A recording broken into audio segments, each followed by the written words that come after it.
Welcome to Her Next Step, the podcast where we delve into the inspiring stories of women in the public service and explore the steps they took to progress their careers.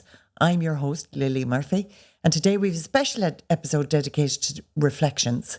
We'll be discussing some key themes and insights from previous episodes and highlighting interesting and sometimes challenging journeys of our guests and the lessons we can all learn from their experience. Today, Susie McCanny, a member of Her Next Step team, is joining me in conversation about some of the key themes that have emerged in the first series. Susie joined the team when Clodagh and I decided that Her Next Step should be professionally recorded and videoed to do justice to the subject matter and to the interviewees.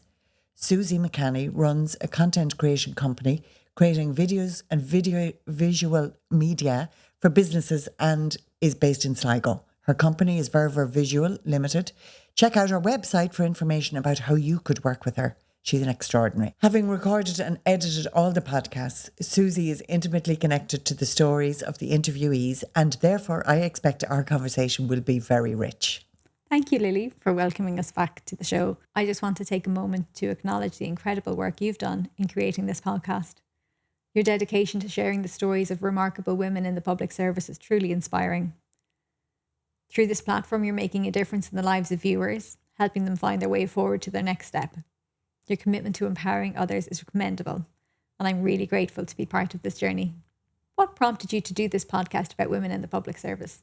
You know, I've worked with extraordinary women over the years, both in my own career when I was employed by the public service and in my current role as an executive coach. And it's always struck me that the women, first of all, undervalue themselves quite frequently and their skills. But secondly, that there's a general conversation out there that undervalues people in the public sector and maybe women in particular.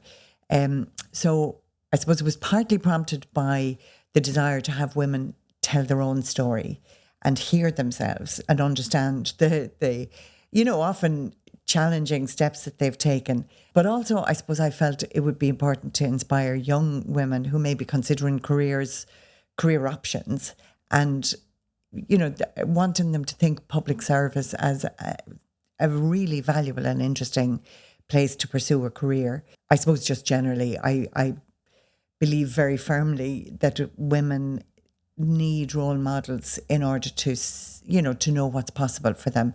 And so often the role models that are put up are either women in business, which, there are amazing women, obviously, out there running their own businesses and heading up companies, etc.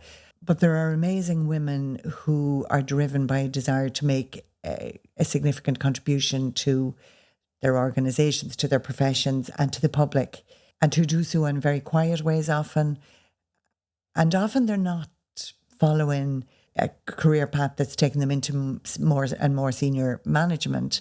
They may actually be choosing to sidestep into something in order to follow a particular passion. What I've seen is women create quite unique career paths for themselves based on passion and intuition often. Yeah, Una was a great example of that in that she had many diverse experiences, and that some of her own personal interests, like in craft and the arts, that she was then, at some stage in her career later bringing that in and thinking, I might go down this path, and then becoming like the head of an organisation dedicated to that, and then gravitating back to engineering, and that all being possible in the trajectory of her career and just kind of happening naturally through her interests and, building of achievements that she was in a position to take those roles. And her willingness to take steps that didn't necessarily, what's the word? They weren't, not like linear consequential. Steps. Exactly. Yeah, that's the word, linear. I loved that, but in all of the stories, really.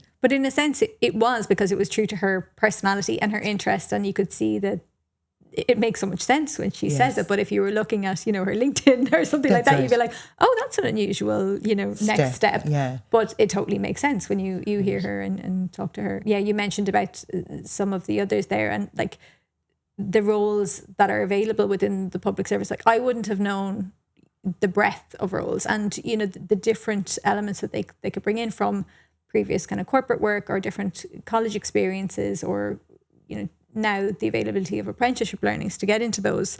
Like it's it's much more accessible and much more diverse and interesting than I would have personally realized. Yes, I think that's it. And and you're not alone. I think that's the key thing, isn't it? That so many people don't understand or have no exposure to what people do, and so I suppose we think nurses and teachers and maybe even university, but then there are so many administrative roles, there are so many other professional groups working within the public service that often aren't discussed, and I'm looking forward to talking about several more of those in the coming episodes. Yeah, very good. I mean, are you going to give us any little insights into what you might have up your sleeve, or is that a secret? Or? Well, I have a couple of very interesting women lined up. One working in mental health, one working in the railway service, one working in county council, with very interesting career trajectories. So that's just some of the many who are coming in the future. That's so interesting. Yeah, because I think that, like you said, we're also aware of the stereotypical roles that are public facing, but there's so many more, and it's just fascinating, and their stories. And I really appreciate the fact that those women have taken a courageous enough step also to put themselves in the position of talking about their careers. Not something that many of them would have done, and on reflection, all of the people from the first episode have said that it was a really interesting experience for them to talk about their own careers and in the process to reflect on the, sometimes quite extraordinary challenges that they've faced and how they've overcome them, etc. So, yeah, it's been useful. Yeah, again,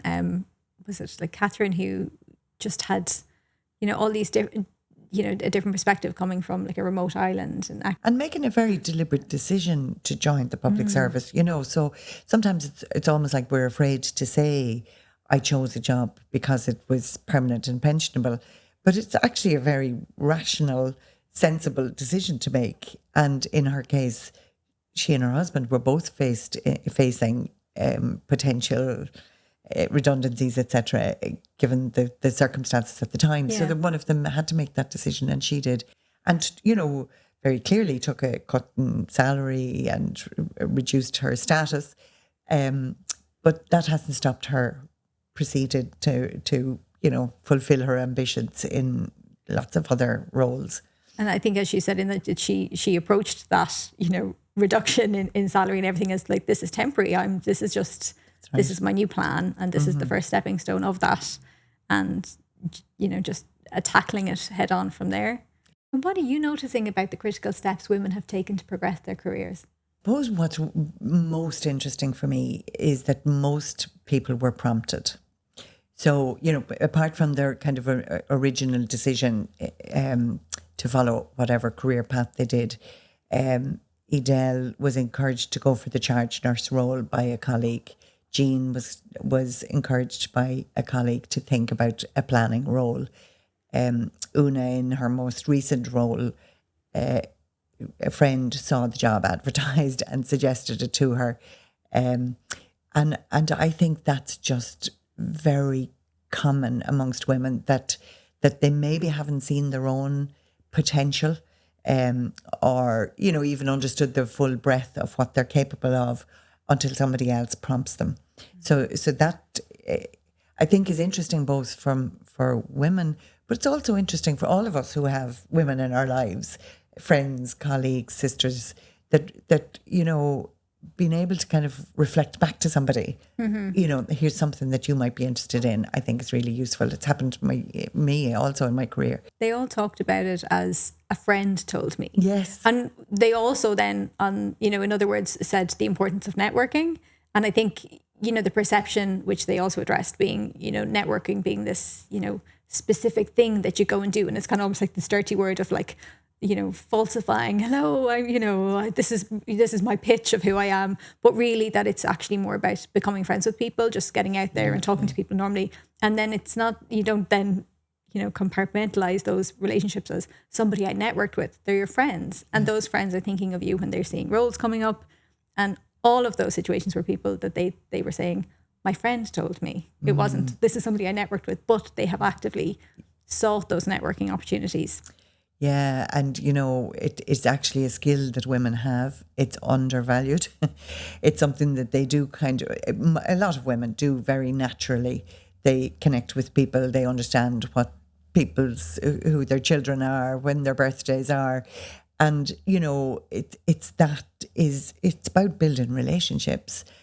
And then I think the bit that's often missing for women is when they have those relationships, being willing to say to somebody, I'd love to. So expressing their ambition, expressing their goals in those circles is actually what networking is really all about. Because when you plant a seed in my head that says you would love to be doing X, the next time an opportunity arises, or I read something interesting, or I see an ad in the paper, I'll say, oh God, that would suit Susie. So yeah, networking is really doing what a lot of us do naturally. And then the extension, I think, is being willing to share a little bit about who you are and what your ambitions are for yourself. Yeah, I mean, it just amazes me that there are courses run about how to network. And the key to it is understanding that each one of us has a whole load of contacts. So, when I speak to you, I'm also speaking to all of the people that you know, and vice versa. So, just being, the key bit is being willing to occasionally reveal a little bit about your own ambition so that people understand how they can help you. Because that's what networks are about, is, helping each other. And I think even having the awareness of what your own ambition is, and it seems like a very obvious thing, but sometimes you're just going through day to day and you don't think bigger picture. What do I want to achieve? Where do I want to go next? And once you know that, then you can start telling everybody, like actually, if you know of anything about that, this is what I'm really, really interested in. Funny, as a coach, it's one in the places that we start more often than not is to say, what do you want? And it's extraordinary how often people don't know, and can't answer that question. A, because they maybe don't know genuinely, but B, because sometimes they're afraid to say what I actually want is, more money, to be working in a different organisation, to be working in a way that enables me to combine, what I love doing with my interests outside of work, etc. So actually answering the question, what do you want, is a really challenging one sometimes for people. And in your role with Blue Heron Coaching, which is your main working day, rather than just being here for the podcast, how do you facilitate that? Or what is your first steps when somebody comes in and they don't know where to go? Is there any insights you can share? Well, first of all, it is helping them with the question, allowing them to speak out that secret little thought that may be at the back of their head that they haven't yet articulated for anybody else. But also I use an assessment tool that I find absolutely extraordinary in that it identifies people's strengths, their preferences, the stuff that they loved to do. And also it actually sheds a light on their ambitions. Consciously and unconsciously, people reveal a little bit about themselves. I think I was saying this to you earlier, Susie, but quite often people come to me or are referred to me because they're stressed within their workplace. And what's been extraordinary discovery for me is that often the stress comes from what they call eustress, which is being underutilized. So women who are highly skilled and talented and who have ambitions, who are not actually getting the opportunity to express those skills and talents in their current role. So using that assessment tool and through obviously conversation, we often women get the courage to say, this is what I really want. And then once people know what they really want, it's actually really easy then to take the next steps. And there are obviously other elements of the work in coaching, but that often is the critical step. There's a lot of power in that first verbal expression of, I want this. And then every time after that you say it becomes easier. That's right. And, and then thinking of it in those small steps. And I imagine that your role is helping them figure out those steps and make them realize this is actually achievable and this is how you go about it. And helping them to to overcome some of the limiting beliefs that they have about themselves and about society and about what other people might think. You know, because quite often we are stuck in a habitual way of working and a habitual way of thinking about ourselves, and we've deeply ingrained patterns of behaviors, you know. So I'd call them, and we call them in the work, saboteurs, you know. So we have those internal voices that say, you know, who do you think you are? Or, you know, the internal voice that says, well, unless I can do it to the very, very highest level, then I won't do it. You know, so those kind of, those beliefs hold us back hugely. And it's in helping people to discover those limiting beliefs that they can then begin to change their brain patterns. Yeah. It's, you know, it's not something you do overnight. And therefore, I suppose that's why a coach is a useful friend, support, challenger, accountability partner, we'd often say, that enables somebody to, in baby steps, learn new ways of thinking about themselves and their circumstances. Lily, one thing that struck me during our discussions was how many of our guests emphasised the need for self-belief and confidence. Are there strategies for building self-assurance and overcoming any kinds of imposter syndrome? Yeah, I think it was one of the reasons I wanted to do the podcast as well, was to understand whether that these women had an innate self-belief or whether it was something they developed over time. I'm sure you were struck as well by each of the four of them. They certainly seemed to have some kind of sense of themselves. And yet, you know, Una came from a family of 9 kids in Finglas in Dublin, where, you know, it wasn't, she wouldn't necessarily have kind of been born into being the leader of an engineering organisation. Edel had dyslexia, which obviously was a huge impediment in lots of ways in her school life. As you said, Catherine came from an island, and so, you know, and they wouldn't necessarily have had major role models. And Jean's expectations for herself and her life were to get a job, etc. But, you know, but they were modest. They didn't strike you as, you know, hugely confident, and yet I certainly had a very strong sense that each of them got confidence from the family of origins. So Edel's family, her mum believed in her wholeheartedly and knew that she could do whatever she wanted to do. Una's mum was out there doing stuff herself, exploring new opportunities, and, you know, and said to her, yes, of course, change course, go and do something else. So I really, Catherine's granny, you know, really encouraged her, as did other members of her family. I just have a strong sense that you know, they had a bedrock of some belief, some self-belief. And yet, you know, self-belief ebbs and flows. There's no doubt about that for any of us, you know, and each one of them in different ways, if they didn't say it, probably experienced imposter syndrome, as we now call it. That belief that you didn't belong here, you weren't the right person for this particular job.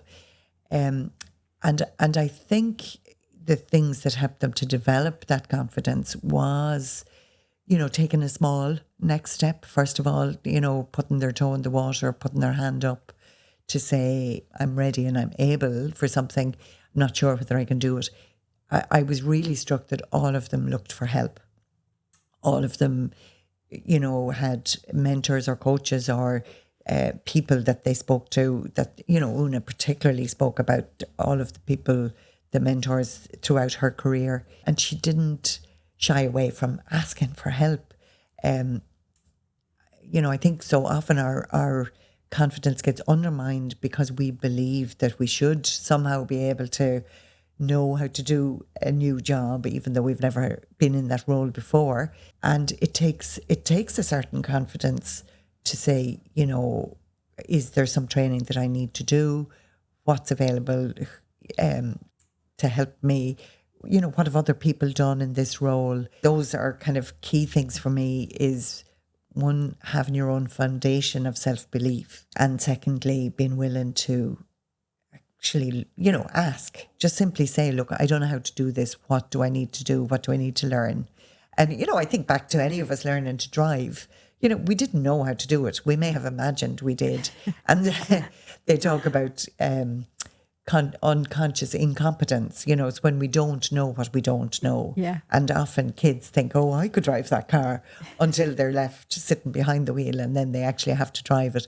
And then there is a whole process of conscious competence, which is really horrible stage. And I remember it from driving, where, it's kind of, oh my God, I have to hold the wheel and put my foot on the on the clutch and change the gears.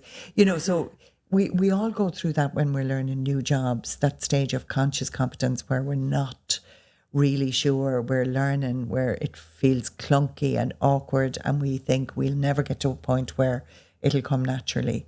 But we do reach a stage of unconscious competence, as they call it, where we do things, and we do them then without even thinking about why we've done what we've done. Yeah. Which actually brings me on to one of my pet topics, which is about feedback, I suppose, primarily. How we develop confidence is because somebody tells us that we've done something really well. There's a platitude, which is, oh God, that was great and well done. Or there is real genuine feedback, which actually makes clear that I've done something, that I've done it really well, that it was a skill. It takes skill to do it. Mm-hmm. And I suppose it was one of the things many of them mentioned. Catherine certainly mentioned it. Edel mentioned, having receiving feedback throughout her career when she was in America, and then being shocked to return here and find that wasn't part of the normal practice. In terms of competency, I do quite a bit of work around interview preparation with people. It's often extremely difficult for people to talk about their competencies. So if you ask somebody to talk about their ability to manage multiple projects, or their ability to take on leadership roles, they can often, they can tell you what they've done, but they can't explain the process behind that, the reasons why they made certain decisions, the theory in their head that enables them to decide, in this situation, I need to tackle a particular problem. So let's say a conflict situation. So if they're dealing with a conflict and they have to address an employee who's not performing, before doing that, most managers will think through what's the right thing to do in this situation, what's going to enable me to make the conversation easier for somebody to hear. For example, Jean talked about, the situation where she spoke to her friend in the corridor and asked what she thought was a simple question, and all of a sudden it had become something bigger. Yeah. It was taken as a criticism instead of a simple, how can I help you? Yeah. Exactly. So there is a skill set that helps you to decide in a conflict situation, how am I going to discuss this with this particular person? What do they need to hear? How do I need to communicate so that they can actually hear what I'm saying? For many of us, we do that now so innately. Mm-hmm. We adopt our approach depending on who the person is that we're dealing with. And yet people find that very difficult to explain in an interview situation, because nobody has ever helped them by sitting down with them to explore, why they did what they did, what theories they were working off, what learning that they've gained already through either courses that they've done or their work experience, in order to make the decision about how they'll tackle this particular job. It's a lot of the people connections and conversations and handling those moments of conflict as well that are unexpected, I think, in people going for some of these roles that they think, oh yes, I could do that job. But then the one that you referred to there was Jean, her change in dynamic with what had been her friends and her peers. And I'm sure that that's a huge, in some cases, unexpected step and learning curve that people need to overcome. Yeah, and it's something that organisations need to take really seriously, I believe. Again, I mentioned some people come to me because they're feeling stressed, and that stress comes from being under challenged in their role.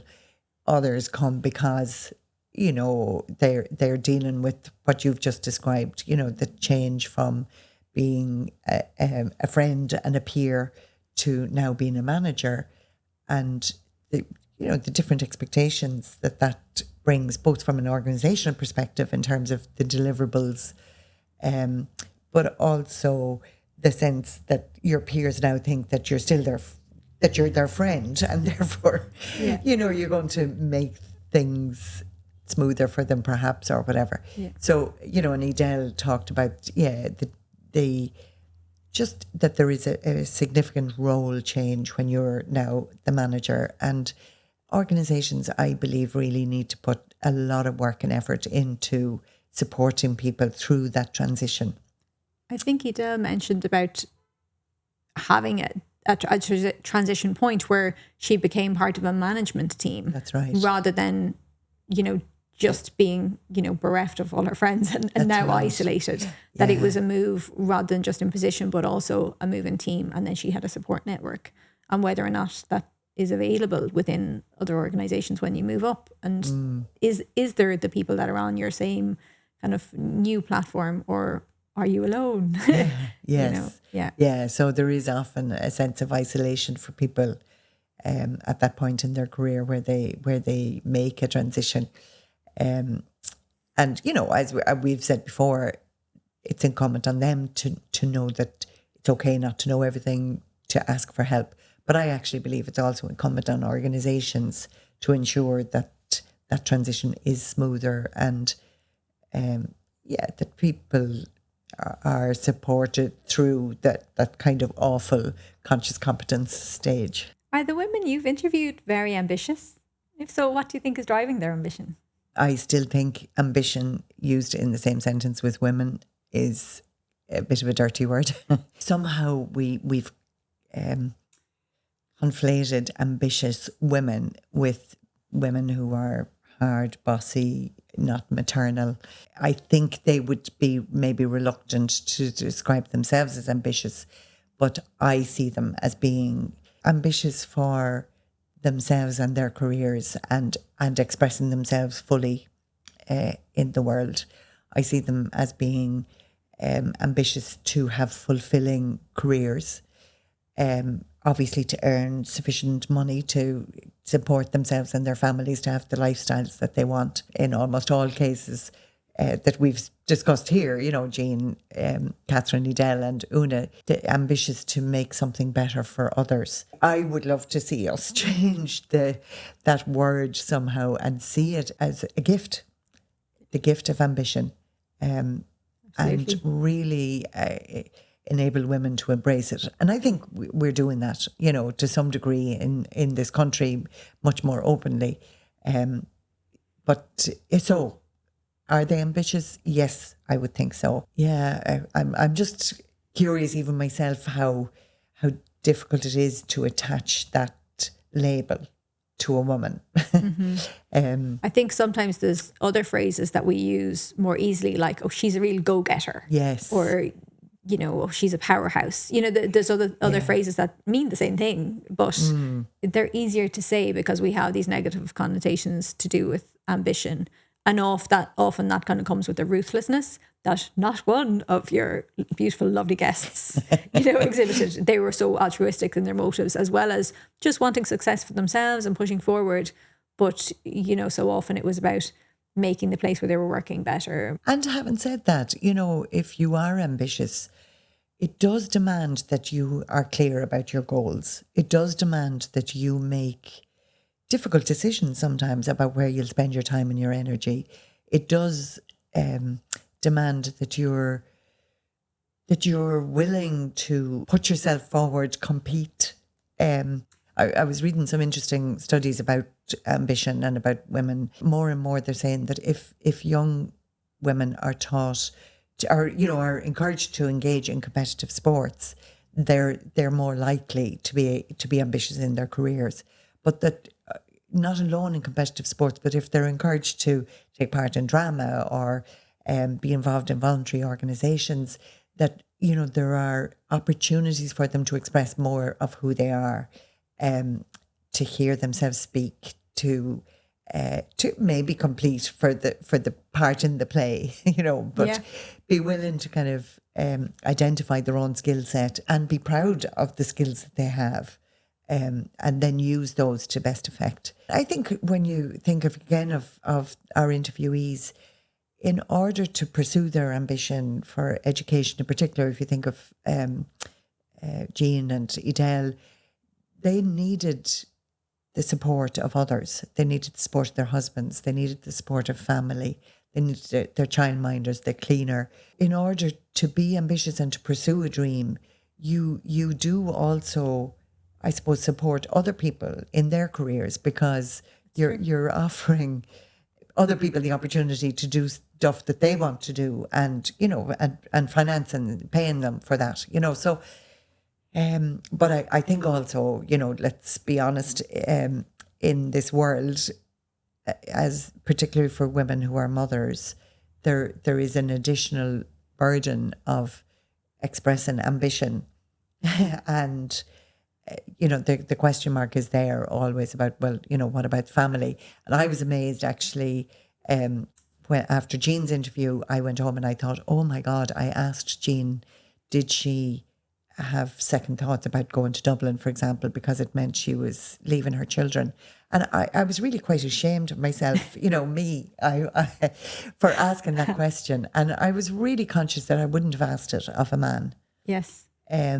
So, you know, there absolutely is still, you know, in our conscious and our unconscious, and in our speaking, there is bias around what is okay for women, I think. While you had been saying that first part about ambition, I was thinking in my own mind, you know, that they all went and did further education, and wasn't it amazing? And realising that I hadn't put two and two together. My own mum worked in the public service, and she went back and she did a master's, while myself and my sister were, I can't actually remember what age, but, you know, she worked so hard and she travelled to do it, and she did exactly what they did. When you think of the guilt that's associated with maybe not being present on simple family occasions or other times, but really it's bigger picture stuff, that having that positive role model influence of somebody who can say, I can do this, and go out and seek that success and further education and put in the time and show that great work ethic, that's just worth just as much. My own mother went back in her 50s to do her Leaving Cert, because she left school when she was 14 to take up a job. And likewise, you know, it's absolutely extraordinary. And it was purely, you know, that ambition that is an internal drive, that is about, you know, wanting to be fully self-expressed, I think, to be the very best of who you can be, to use your innate skills and talents. Yeah. And, you know, I can't really see how that can be a negative. I wouldn't have wanted to feel like I was holding my mum back, that she didn't feel like she could be all that she could become, or get this role that was there in front of her, just because she didn't have this qualification that she was so capable of. And they're actually doing something that's really, really valuable for their child in looking after themselves and pursuing their own ambition. I think having the conversation with the kids, whatever age they are, you know, that the people might be surprised to think that they'd actually be more supportive of it than yes. Maybe you perceive the outside world to think of it being, oh, you're abandoning your children.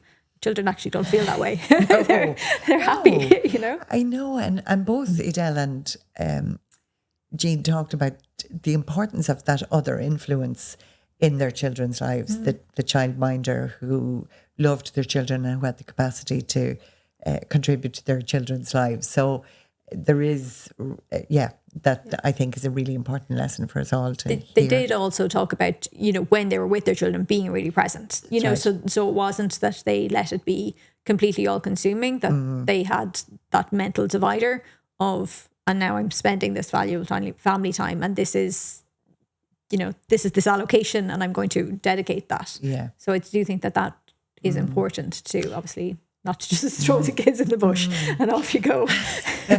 I think my mum may not have known how much we admired her, that element of her. So maybe that's a very important lesson for coming from this conversation, is that maybe we all could look to the women around us who have done, taken a step to fully express who they are. And maybe we could just tell them how much we admire them for doing that. Lily, Edel spoke about the power of change and embracing new opportunities. How important is that, do you think? Oh, it's critical.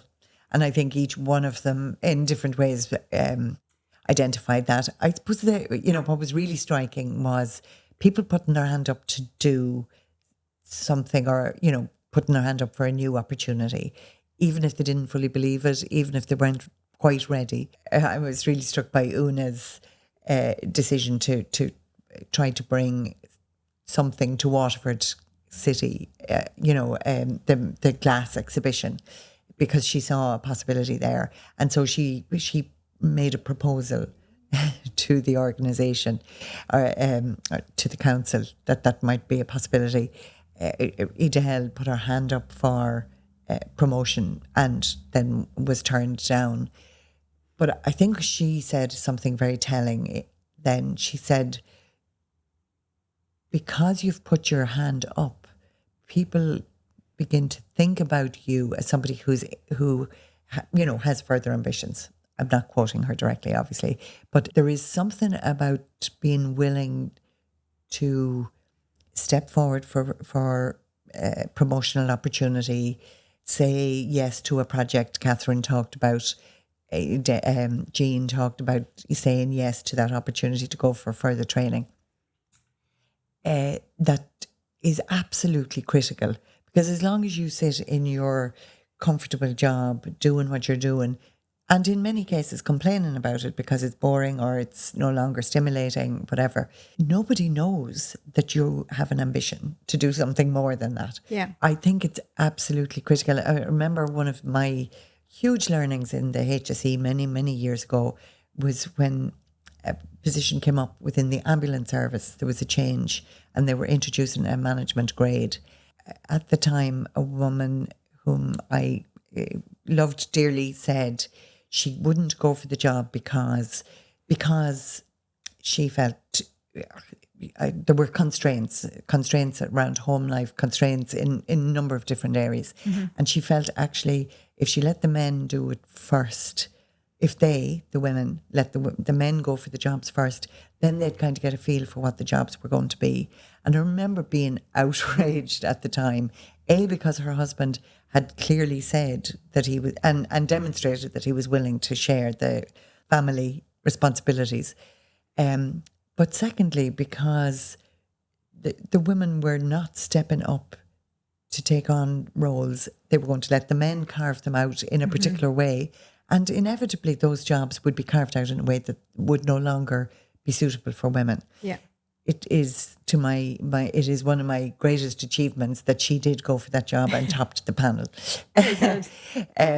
Following some encouragement and harsh words, perhaps. What often is said about women is that they don't put themselves forward for jobs, and that's why they're not in more senior roles. Mm-hmm. And it seems even yet in the civil service that is the case. So women hold back. Jean also mentioned it, remember, that she talked about, her colleague said to her, men will put themselves forward for these roles. And it was that drove Jean finally to say, oh, well, why wouldn't I put myself forward also? When Edel did go for that role, even though she didn't get it, she was then offered something else. Exactly. Because she had allowed herself to stand up and be noticed. And had the opportunity to say, well, these are my strengths. That's right. And although they might not be adequate for that role at this time, then they were aware of those strengths and could place her, give her an opportunity when it arose later. That's it. And sometimes when you put yourself forward for something, it can even clarify for yourself that this is or isn't something that you want. Or to know that I would like this in the future and I realise that I'm lacking in these areas and this is what I need to do so that the next time that job comes up, I'll be ready. That's right. I suppose what we're really saying is, please put your hand up. You don't need to be fully qualified, fully skilled in the area. you can put your name forward for a job and be promoted into that job and then learn on the job. What can organisations do to support women to progress their careers, especially if they're taking an unusual career step? Well, I think on the evidence of the conversations we've had here today, one of the critical steps is having a mentorship relationship. I don't know that they have to be formal, but I really believe organisations need to find ways to mentor people, both to encourage them to step up for promotion, and then when they do, to mentor them in those new roles. You know, I was very proud of the HSE when they introduced coaching into the organisation and trained up many of their managers and others throughout the organisation to provide internal coaching. I think for some people, external coaching is more beneficial simply because organisations are small, it's hard. If you remember, Jean talked about the difficulty sometimes of talking about the problems that she was dealing with, because you don't want to be disloyal to your own organisation. Yeah. So there is, particularly as people move up the ranks in organisations, I think it is important to provide coaching service, and that coaching service is seen as a supportive, challenging service designed to help people to progress with their careers, and it isn't portrayed as a remedial service, for people who are problematic. So, I think of Katrina Currid from Grange, who is an extraordinary coach working with the Limerick hurling team. Right. And I don't think anybody would blink an eyelid at the idea of having a coach to support elite athletes to become better, fitter, better team players, etc. And so I think we, more and more we are recognising the benefit of coaching for people in organisations who need support to be the very best leaders and managers that they can be. I know there's quite an amount of work has been done. The ESRI have done several reports over the years in relation to both the gender pay gap and the promotional gaps within the civil service. Mm-hmm. And, there's absolutely seems to be a critical first step where people go for that first promotion. So women are overrepresented in the kind of lower grades within the public service, but when it comes to stepping up to the very next grade, even though the evidence now suggests that men and women are equally promoted, the difficulty is that a lot of women still won't go for that first interview. So I think organisations have a critical role to play at that point. And some of that is helping people to understand the skills and competencies that they have.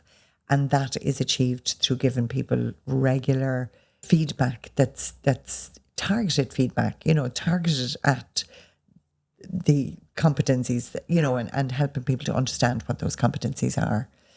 I think even if people know that it is an option, that, they don't even think that coaching is something that they could avail of. And obviously somebody like yourself who has a private business, but is very familiar with the public sector, you're the ideal fit for so many of them. Within the organisation that you're working in, maybe you need a higher level view where somebody can see external opportunities or alternative paths that you could take that you're not aware of because you're just working day to day within the normal.